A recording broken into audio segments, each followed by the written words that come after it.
Today we face externally sponsored terrorism, particularly from foreign-funded groups such as the TTP, Fitna al-Khawarij, Fitna al-Hindustan, BLA, and its Majid Brigade.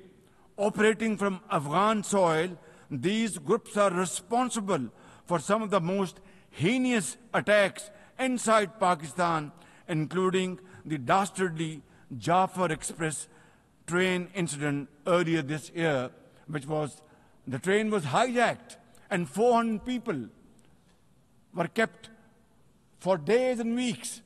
And mercifully, by Allah Almighty's grace, our armed forces and law enforcing agencies were able to recover them. Now, as an immediate neighbor and a brotherly country of Afghanistan, Pakistan has a direct stake in a peaceful Afghanistan. We believe that the key to development and prosperity lies in regional stability and connectivity. Pakistan continues to engage with all partners to extend humanitarian assistance, promote economic recovery, and encourage inclusive political framework in Afghanistan. The interim Afghan government must, however, uphold human rights, including women's rights. Above all, we expect that Afghan interim government to take effective action against terrorist groups and to ensure that Afghan soil is not used for terrorism against any country. Ladies and gentlemen, there must be no space for hate speech, discrimination or violence against any person or against any religion. Hate-driven ideologies such as India's Hindutva-driven extremism pose a danger to the entire world.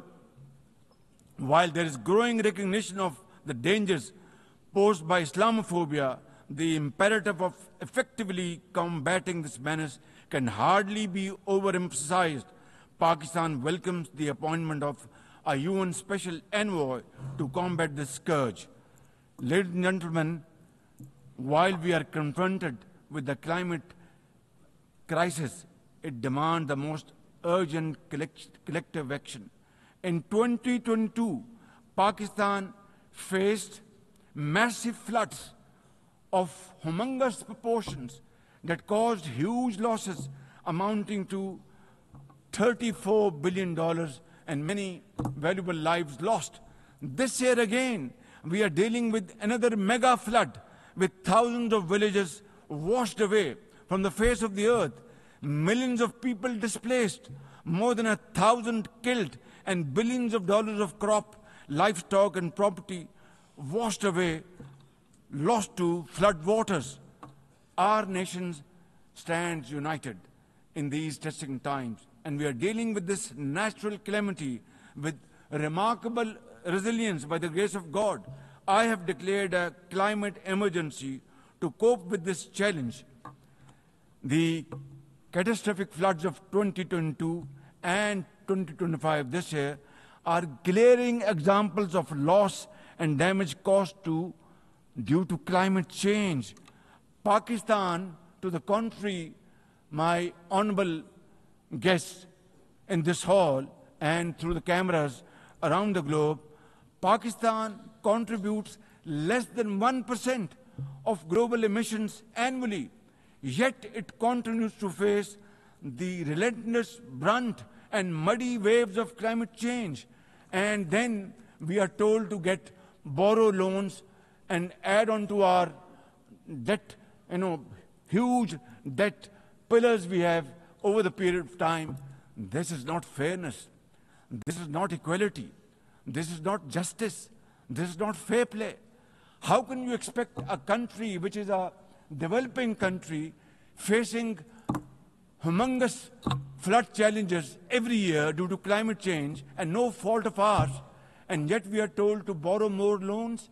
I think borrowing loan would be destroying your economy. We will be better off than not borrowing loan and standing on our own feet, working hard, tirelessly, blood and sweat, and we will, inshallah, make Pakistan a great country, inshallah. Ladies and gentlemen, While we deal with climate change, I bear good tidings on the domestic economic front. Socio-economic development and the welfare of our people are among my government's foremost priorities. We have successfully implemented deep-rooted structural macroeconomic reforms, modernized and broadened our taxation system, intensified efforts to mobilize productive investment, and embraced digitization, AI, and crypto as the tools of the future. Strategic partnerships, including our all-weather cooperation with China through the China-Pakistan Economic Corridor under President Xi Jinping's landmark Belt and Road Initiative, are contributors to our progress as I speak.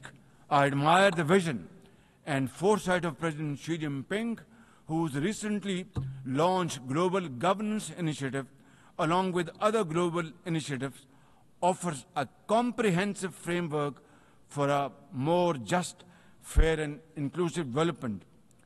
Excellencies, as a non-permanent member of the UN Security Council, Pakistan is playing its constructive role in conflict prevention.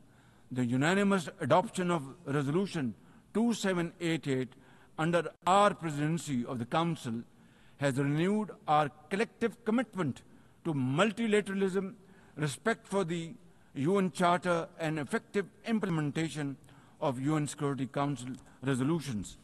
Excellencies, at the end, let me assure you that Pakistan will always stand for peace, justice, and development, for a revitalized United Nations, and for cooperative and multilateralism that is fair and inclusive and delivers for all.